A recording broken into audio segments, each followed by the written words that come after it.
This is the Content Marketing Podcast, episode number 79, an interview with author Jim Kukral about his latest book, Go Direct, the Content Creator's Guide to Eliminating the Middleman and Avoiding the Gatekeepers. Hello and welcome to the Content Marketing Podcast. This is the show where we help you attract and retain business through the power of quality content.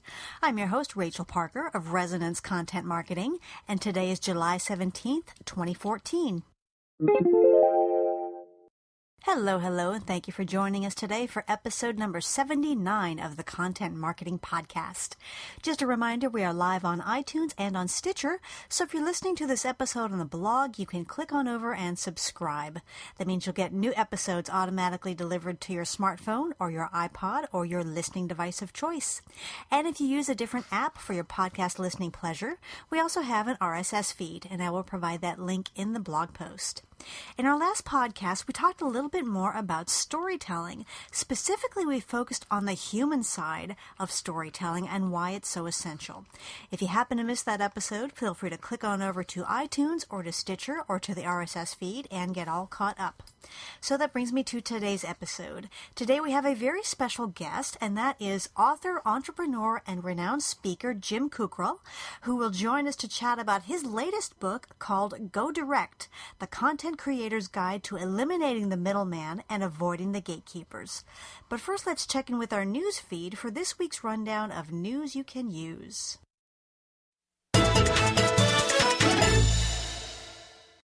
Today on the newsfeed, we actually have two stories coming out of LinkedIn. The first is that there is a nifty new feature that is built into SlideShare that will let you add those decks directly to your LinkedIn profile.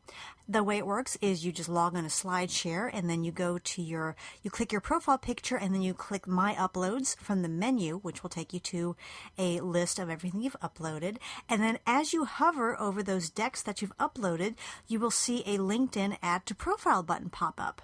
And you just click that button and it will automatically add that SlideShare to your LinkedIn profile. Very, very easy.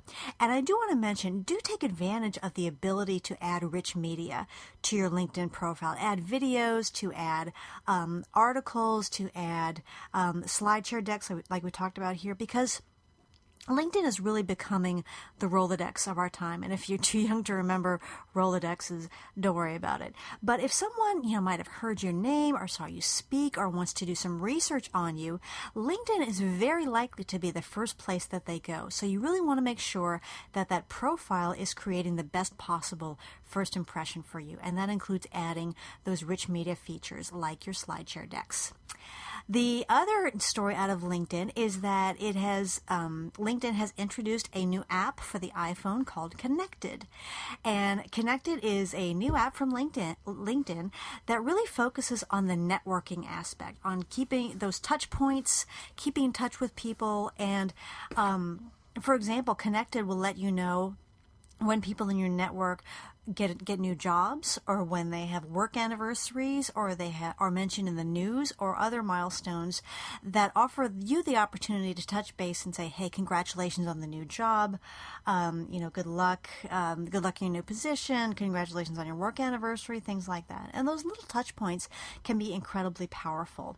You can also get information and calendar reminders right before your meetings, which is also pretty neat. So I just downloaded the app myself and have not had a lot of chance to play with it yet. But if I have anything to report about Connect, I will do so in a future news feed. Okay, our content hit of the week is a juicy piece of content. It is a guide called The Power of Relationships, How to Build Long-Lasting Customer Relationships to Help You Do More Business. And that is by our friends over at Constant Contact. And the reason I like this resource is, it is so easy to get wrapped up in editorial calendars and which networks we should be posting on and what time and what day we should be posting, that it's easy to forget, and myself included, absolutely. It's easy to forget about why we're doing all this, and that is, of course, to build relationships with those customers and prospects. So the folks at Constant Contact have put together a terrific guide for building and nurturing those relationships. It is a free download. I highly recommend it, and I'm going to share the link to that in the blog post so you can get your very own copy and enjoy it for yourself. That's it for this week's update. If you stumble across something that you think might be of interest to your fellow content marketers, please shoot it on over to me so we can share, and I will give you that contact information at the end of the podcast. Now it's time for this week's Spotlight segment, and I am so excited to be sharing this with you. We have got an interview with author, entrepreneur, and renowned speaker Jim Kukral about his latest book called Go Direct, The Content Creator's Guide to Eliminating the Middleman and Avoiding the Gatekeepers.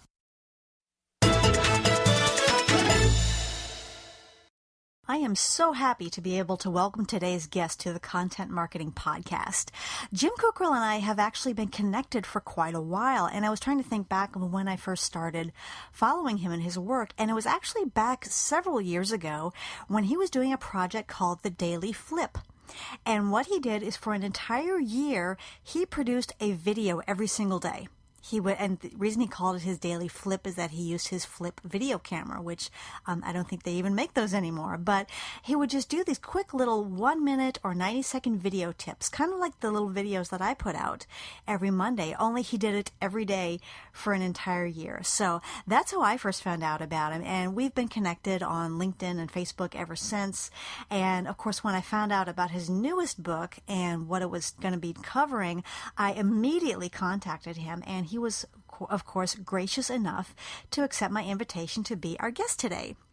So, to familiarize you with Jim and his work, for over 16 years, Jim Kukral has helped small businesses and large companies like FedEx, Sherwin-Williams, Ernst & Young, and Progressive Auto Insurance understand how to, among other things, make more profits with less work through online marketing. Most recently, Jim serves as online instructor for the University of San Francisco's Internet Marketing Program, where he teaches classes to students around the globe on topics of Internet marketing, web monetization, affiliate marketing, and social media. Jim was recently named as one of the most influential small business people on Twitter, according to Dun & Bradstreet. Jim has also written scores of books on internet marketing and other topics, and his latest, Go Direct, The Content Creator's Guide to Eliminating the Middleman and Avoiding the Gatekeepers, is due to launch on July 24th. So without further ado, here's our interview with author Jim Kukral. Hey, Jim, welcome to the podcast. Hey, thanks for having me here. I'm really excited about it. Yeah, absolutely. So I just read your official bio to our audience, but can you give us a little bit more personal introduction into who you are and what you do? Oh, personal. I'm a guy from Cleveland, Ohio, who still lives here. I was born and bred, and I have a family, and I have, for the last 18 years, been working as an internet entrepreneur. Mm-hmm. Most recently, writing a lot of books and very heavily involved in the self-publishing and indie publishing arena. Mm-hmm. And I like to go fishing a lot. Wonderful. Wonderful. Well, I was just on your website, and you actually have 3 businesses that are out there. Tell us about those.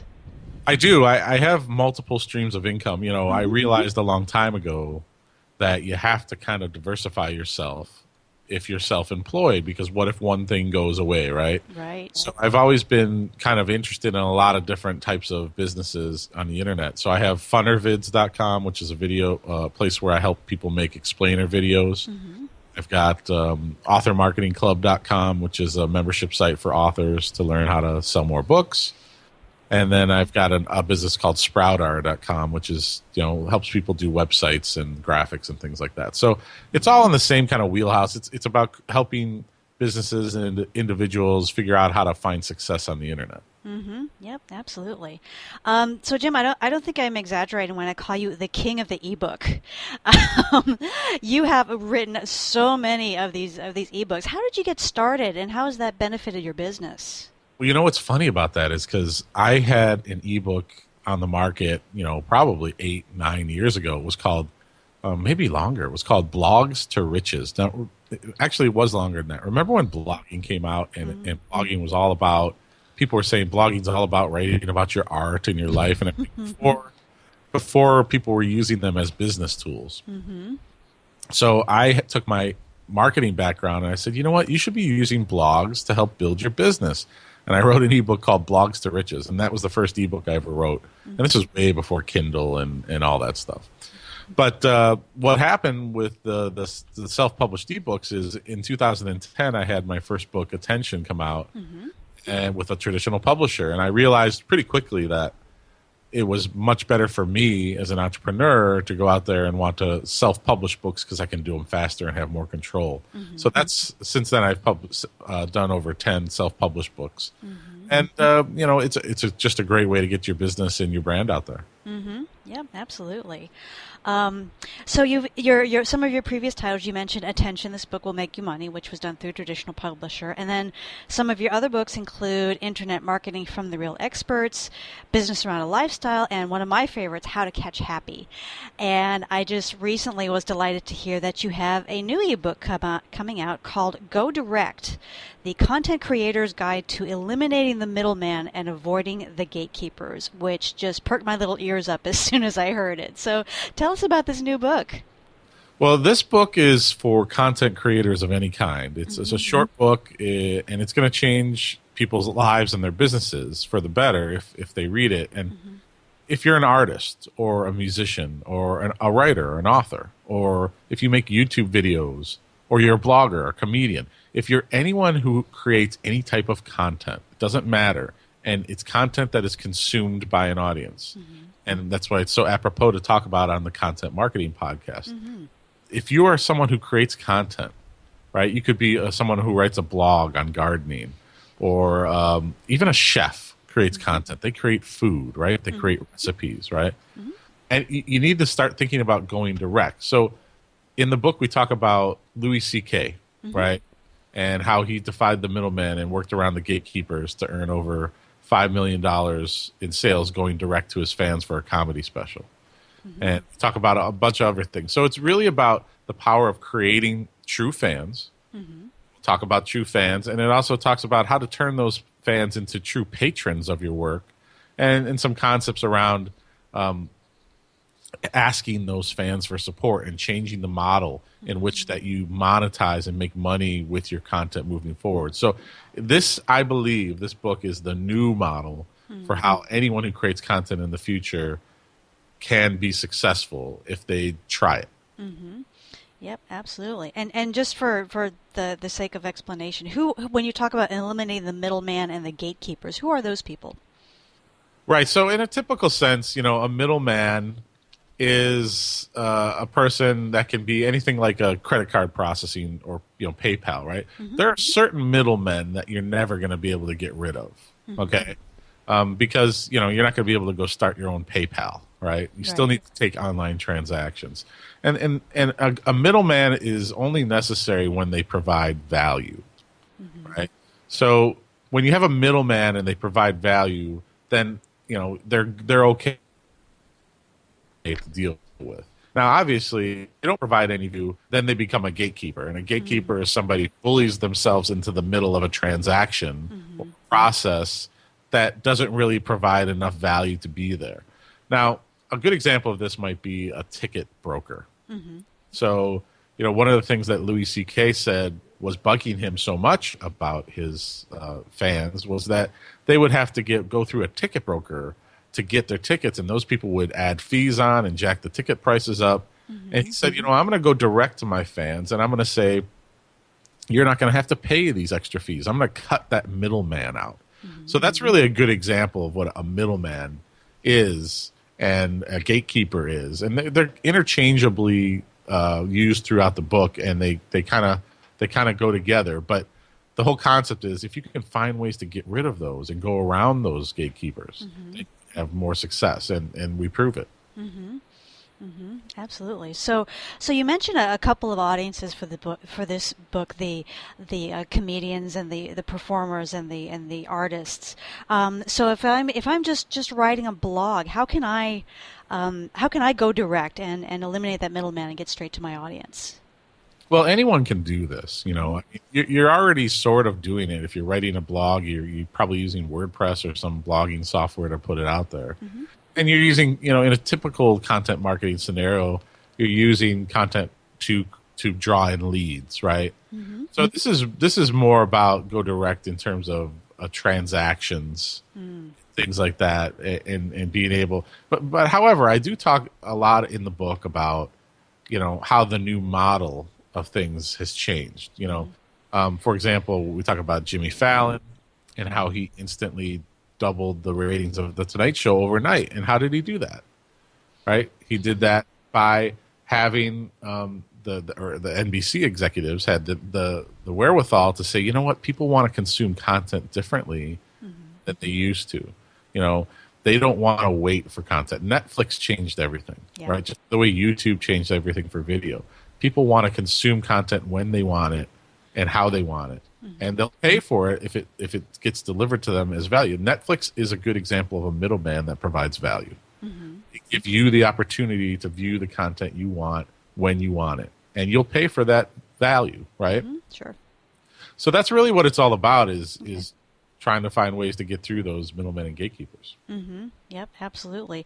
As you talk about this model, Jim, the thing that comes to mind is Beyonce with her last album. I mean, she just eliminated those middlemen altogether. Yeah, I actually talk about that. She said, you know what? Typically in an artist relationship with the fans, in the past you would, in the way past, you would go to a radio DJ and pay them money under the table to play your record and make it a hit. And we all know what happened with Napster and how music became, a totally different model. But there still is traditional music industry stuff where, if you're going to release an album, they want you to go through a label and they're going to want to do a release and all that stuff. And Beyonce said, you know what? I'm not going to do any of that. I'm just going to tell my fans about it and let them come get it. And the reason she was able to do that is because of the power of social media. She announced it on Instagram. Said, hey, my new album's out. Now, can you imagine the difference? I mean, what had to happen before that? PR people had to be involved, writers, agents, all these different moving parts would have to be involved. And instead, she went direct to her fans and said, you know what? You like my content? Here, come and get it. And here's where you can get it. And that's just a very powerful message for anyone. Yep, absolutely. So, one of the people that you talk about in your book is a performer named Amanda Palmer, who I was not familiar with. So tell us a little bit about her story. It's the biggest music-related crowdfunding platform ever done, to the tune of $1.2 million. And the backstory is this: before she was a performer in a band, her occupation was she would dress up as an 8-foot tall woman and go stand on a street corner and stand still, like one of those still people, right? Okay, yeah. And people would come by and she would, if they gave her some money in her basket, then she would give them a little flower. And she said she really learned a lot from that. She said people would run by and yell at her, "Get a job," She'd say, "This is my job," right? So she took this kind of thing and she turned it on its head, the music industry on its head, and she said, you know what? What would happen if we turned the model upside down and instead of trying to sell our music, we just gave it away to the people who loved it? And this is a really hard concept for a lot of people because a lot of people don't get the concept of no hard sticker price, right? It's ingrained into our brain. We're paying for something, we get value back, and we get something in return. But when you're really talking about content, whether it's music or art or books or blog posts or whatever it is you're producing, you have to kind of ask yourself, is your job shouldn't really be to sell your fans stuff. It should be to give them stuff, which is the whole basis of content marketing. And then ask them if they want you to ask them if they can support you for it. This is the new model.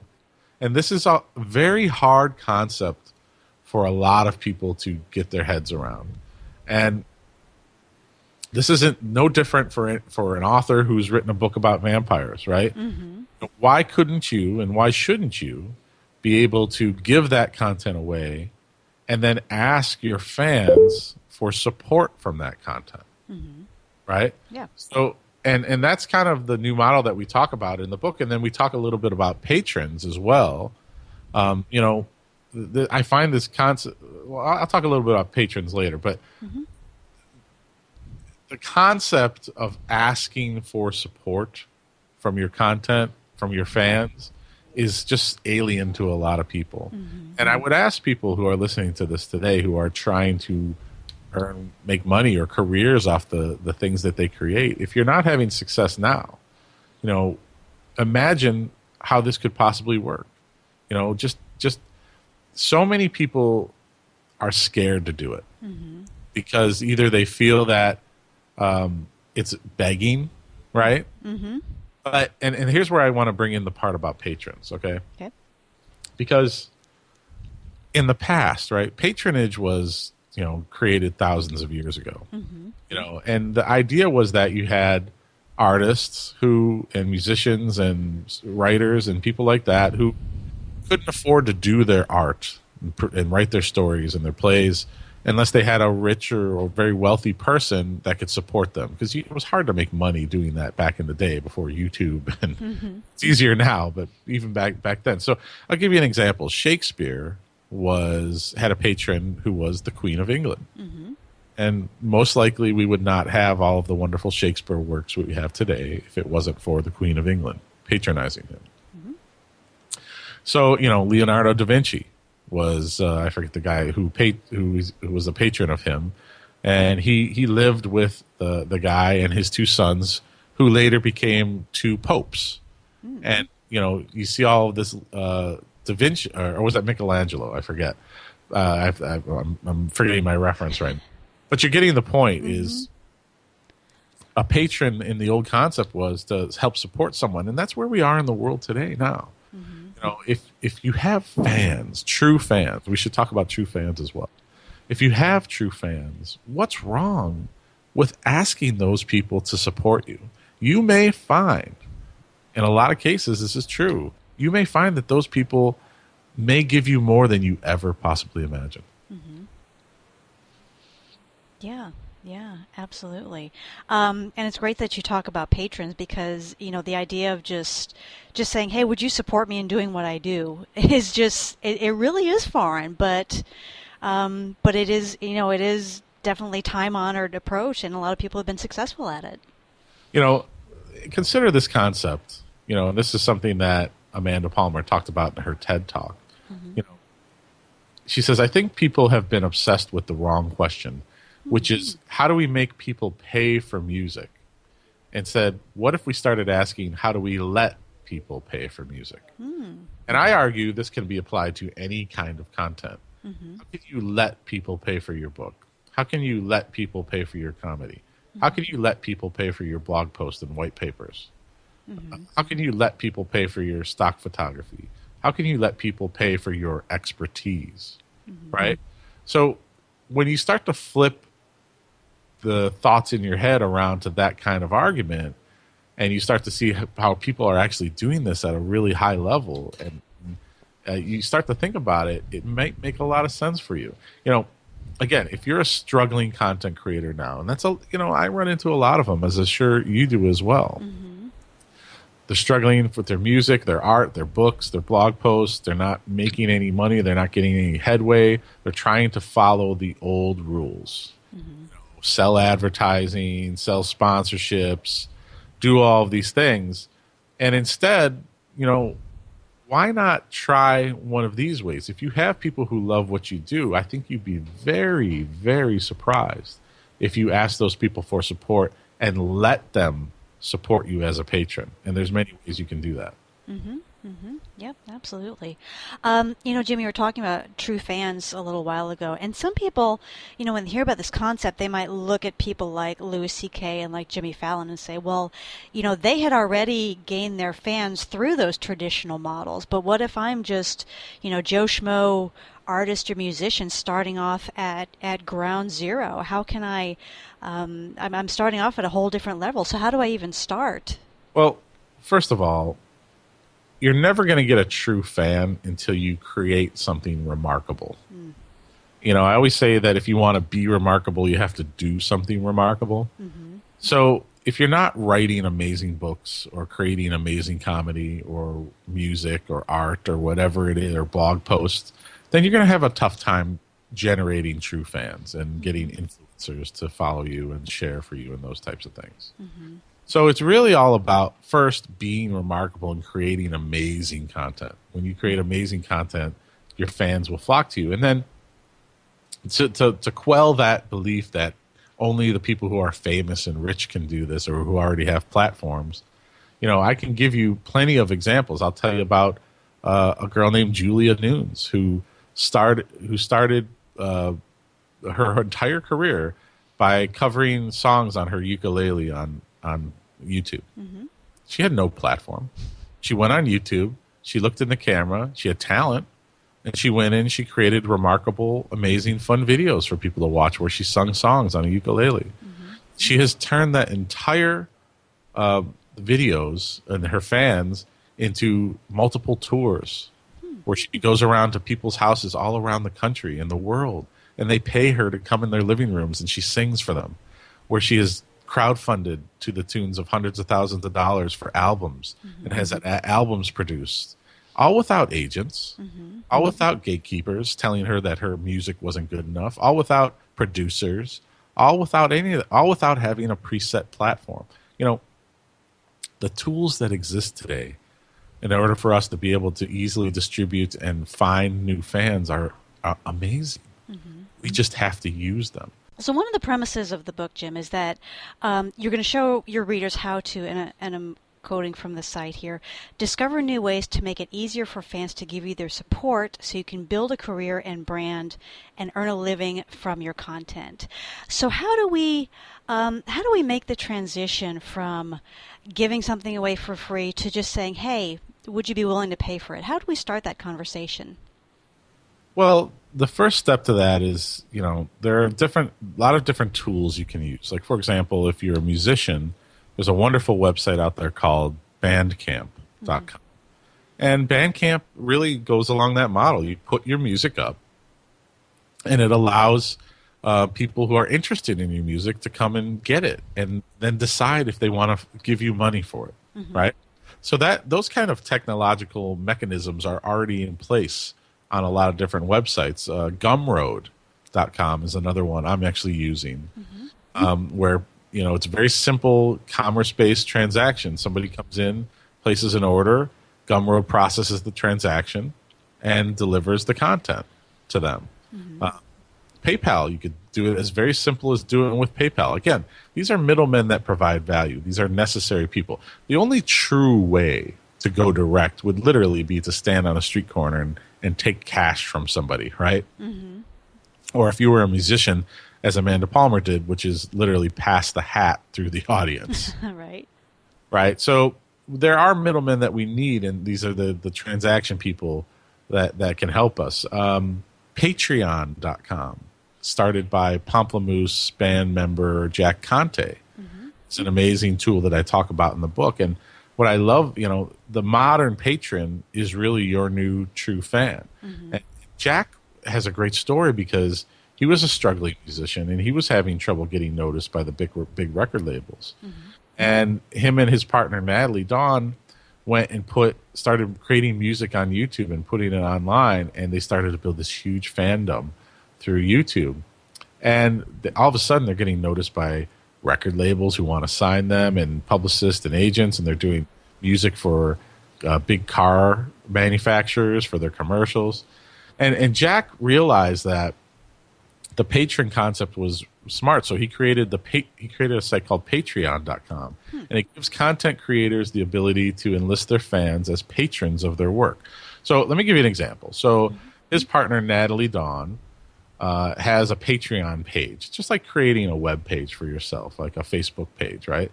But what Natalie does is she says, well, I'm already producing 3 new videos every month, right? And I'm releasing them for free on YouTube. I'm going to use Patreon.com instead. And what Natalie has is now says, you can give Natalie $1 or $5 or $10 or whatever you want every time she puts out a new video. So let's assume you're a big fan of Natalie and you love watching her videos. you would probably want to support her, correct? Yeah.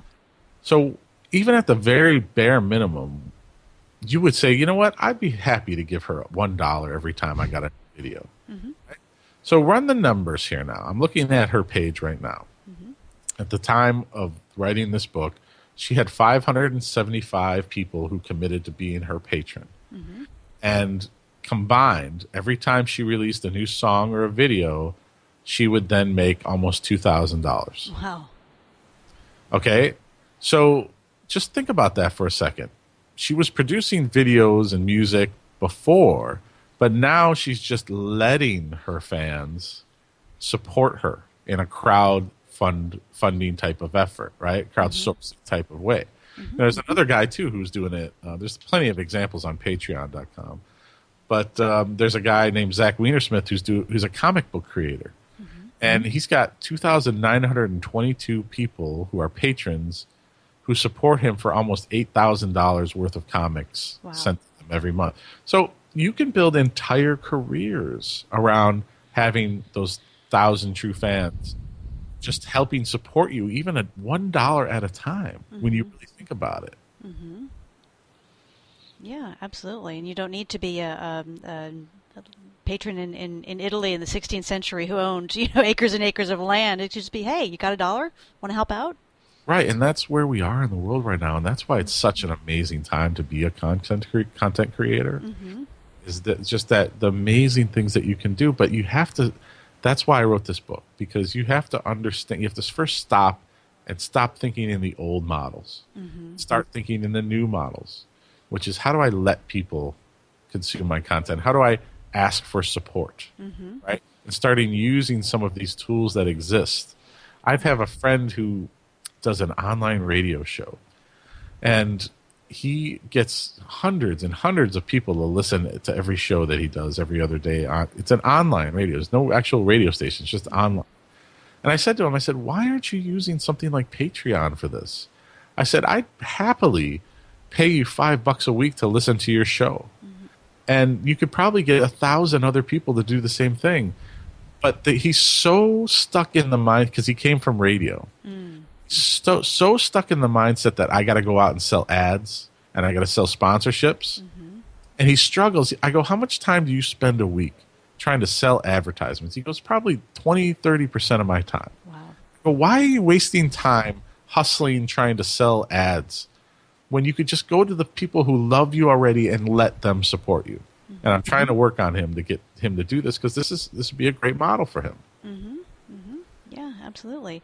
Jim, it's interesting that you bring up the financial side, because a whole other side of that would be, when you do go through traditional models, every middleman along the way takes their cut, right? Yes. Okay. And then so by eliminating that, it's like more in your pocket. Well, you still have to, again, they're still going to take cuts at Patreon, right? Just like they would at Kickstarter. They're going to take their little percentage. Gumroad is going to take 5%, right?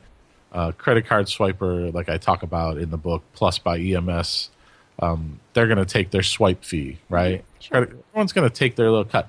But you have to understand, that's the cost of doing business, right? Unless you can bring all your customers to in front of your house and you can get money directly, or you can drive to their house, walk to their front door and knock on the door, and they can hand you cash. You're going to have to pay those costs. It's the cost of doing business. And it's really important to understand this as a marketing term overall, is that you need to make it easy for people to pay you and easy for people to support you. And the harder you make it, the less likely they are to do it. Sure. So when you use tools like Gumroad or Patreon or Bandcamp, you're making it easy for people. And that's when people pull out their wallet. I've been on thousands of sales calls over my years, and I've been doing marketing for 18 years. And that's probably the number one thing I've learned in terms of producing content, besides having great value for what you produce, is that you really have to make it easy for people to support you or to pay. And then you have a recipe for success. Yeah, absolutely. So, Jim, I want to shift focus a little bit and talk about how you are promoting this book, how you are promoting Go Direct. You're doing a little bit differently, I believe, from how you've done it in the past. So tell us about the soft launch that you introduced. Yeah, I'm doing it a little bit differently because obviously I want to adhere to the principles I talked about in the book, which is, you know, I wanted to go direct as I could to my fans, which means to me not putting it up on Amazon right away. I'll eventually put it there because one, it's Amazon, right? There's so many people there. It's a good place, and I'll pay the Amazon fee, and it's a good way to reach new people, and I'll price it really low. But I wanted to just kind of see if I could go as direct as I could as opposed to just driving to everyone's house and handing them a copy. So I'm selling it through my own website, and I'm using Gumroad. But what I'm doing differently is this. Okay, so the first thing I'm doing differently is you can pre-order the book right now. And when you pre-order it, you can decide the book will come with the PDF version of the book plus the audio version of the book, right? Which is something you can't do on Amazon or other platforms. You can't combine. So there's another beautiful point about going direct. You have so many more options of how you can deliver your content. So when someone pre-orders the book, they have an option through Gumroad to pay what they want. And the concept of pay what they want is really a powerful one. And a lot of people are very scared of this concept, though. Because, again, they're used to the hard sticker price thing. Right. But when you really think about it, someone can pay what they want for my book. It's a really interesting study. So I suggest the price of $199 for the book. And I did a little soft launch over the holiday weekend. And it's just sent out on Facebook to a couple people and a very small email list I had. And we had a really good success rate. And some of those numbers came back like, right now the numbers have skewed since I wrote this post. But at the time, it was about 55% of the people who ordered the book got it for free. But the other 45% contributed anywhere between 99 cents and someone as high as $10. And that was a pay what you want. Now, what's interesting is the average pay what you want order was exactly what I made the suggested price was. Okay. Which is interesting psychologically to think about because, if I would have suggested it to be at $3.99, would more paid more, and that's something that I'll have to test and play around with. So 92% of the people who ordered the package, the pre-order, signed up for my email list. And then they'll get an email back saying, hey, if you got the book for free, you can now come back and pay what you want or contribute now. Right? Which is just kind of an interesting way of doing things, in my opinion. After they read the book, going back to somebody who got it for free and say, did you find it valuable? What did you think it was worth? I'm letting you support me. I'm letting you contribute more. Here's an easy way for you to say, I did find it was worth $30, Jim, and I'm going to give you $30 because that's how much it helped me.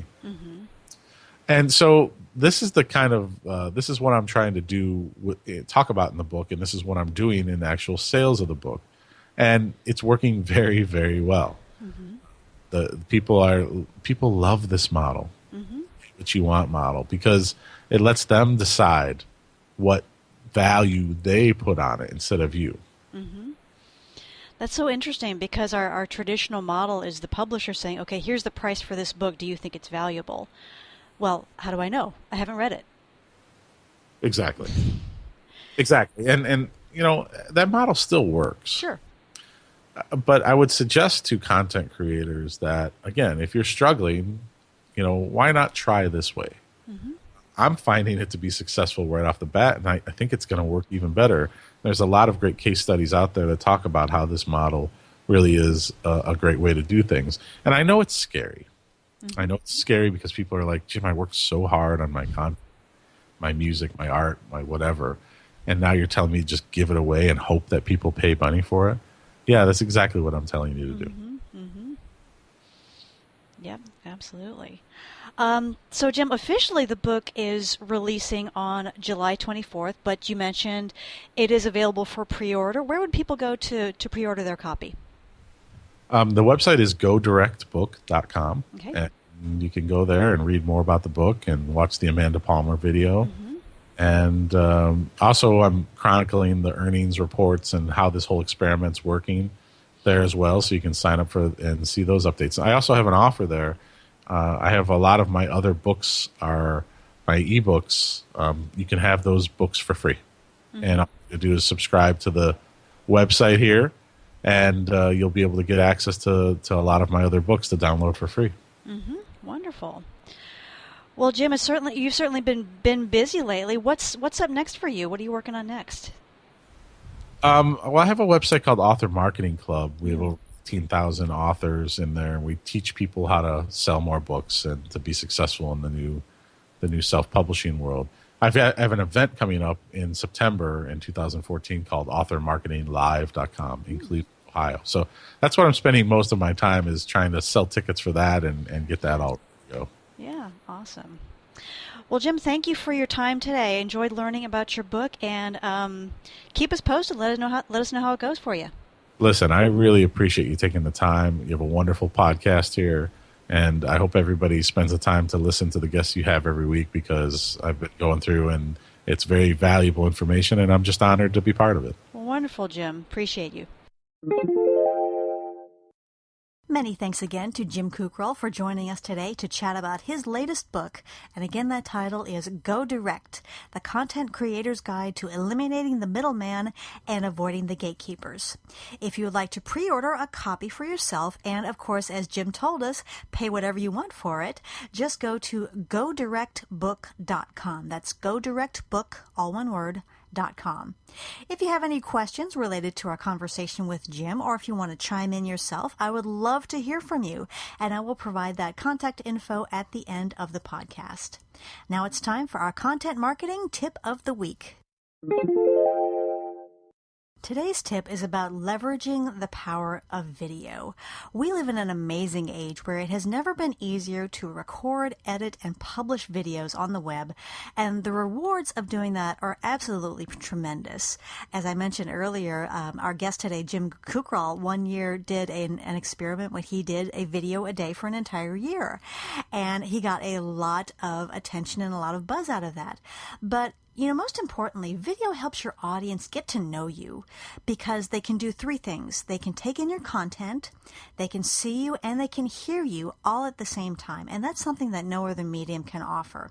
You may have noticed that I started publishing a little weekly tip video once a week a couple of months ago, and people absolutely love them. I've gotten a lot of really good buzz out of that initiative. So, and don't stress yourself out, okay? Keep it short, keep it simple. Just make sure you're delivering value, and you will have a very powerful content marketing vehicle that is sure to deliver results. Okay, campers, that is it for me today. I hope you enjoyed this episode of the Content Marketing Podcast. Many thanks again to our guest, Jim Kukral. If you like what you've heard today, please feel free to subscribe on iTunes or Stitcher or via the RSS feed. And if you really like what you've heard, please leave us a quick review on iTunes. I would so appreciate it. For more information about content marketing, you're welcome to visit our website at resonancecontent.com, where you'll also find links to our pages on Facebook, LinkedIn, Twitter, and other social networks. If you'd like to submit a question to cover in an upcoming tip of the week, I would love to hear from you. And I have a URL to share with you. Go to AskRachelParker.com. That's AskRachelParker, all one word, .com. Type in your question and we will get it answered in an upcoming episode. As always, I'd like to leave you with a quote, and today's comes from our interview guest, Jim Kukral. He once said, quote, "Stop waiting. Stop procrastinating. Go out there and learn how to fail. Put your hands in the dirt and make it happen." Unquote. Again, this is Rachel Parker with Resonance Content Marketing. Thank you again for listening, and we will see you again next week. Take care.